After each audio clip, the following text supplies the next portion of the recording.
मराठवाड्यासह हिंगोलीमध्ये अतिवृष्टीमुळे पिकांचं मोठं नुकसान झालंय। नुकसानग्रस्त शेतकऱ्यांना दिवाळीपूर्वी मदत करून शेतकऱ्यांची दिवाळी गोड करू असं आश्वासन सरकारनं दिलं होतं।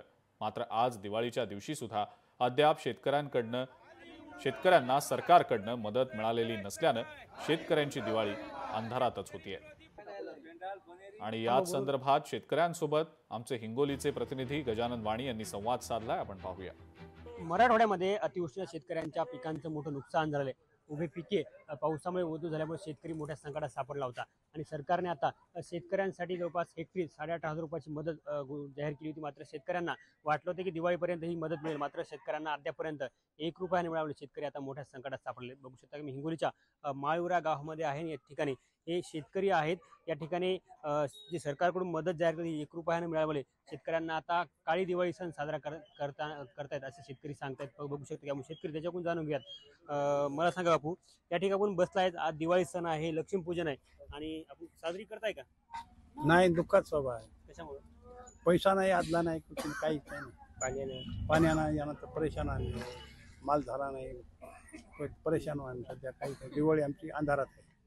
नुकसान कसं झालं होतं? नुकसान 100% नुकसान झालं आमचं। मदत नाही भेटली आणि दिवाळीचा सण म्हणावंच कसं? दिवाळीच नाही ना आम्हाला, कारण दिवाळी ज्याच्याजवळ भरकोस पैसा आहे, मालटाल आहे, असे व्यापाऱ्याच्या उद्योगपतीच्या दिवाळी आहे। शेतकऱ्याची कशी दिवाळी? शेतकऱ्याचं दिवाळी निघले राहिले सुईला। आता पावसानं चक्कच केलं, शेतात जायचं काम नाही, कारण पहिलेच आमची जमीन हलकी कोरडवाहू शेती, कमरे इतकाले शेतीत पाणी होतं, सोयाबीन पूर्ण काळीभोर झाली।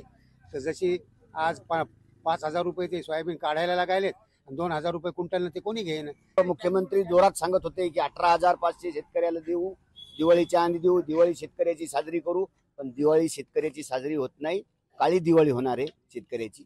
मात्र शेतकऱ्यांना अद्यापर्यंत मदत मिळाल्यामुळे शेतकरी मोठ्या संकटात सापडलाय आणि शेतकऱ्यांना आता आपली काळी दिवाळी सण साजरी करावी लागते। कॅमेरामन राजेश सोबत गजानन वाणी, लोकशाही मराठी, हिंगोली। लोकशाही मराठी, ऐका, पहा, जागरूक रहा।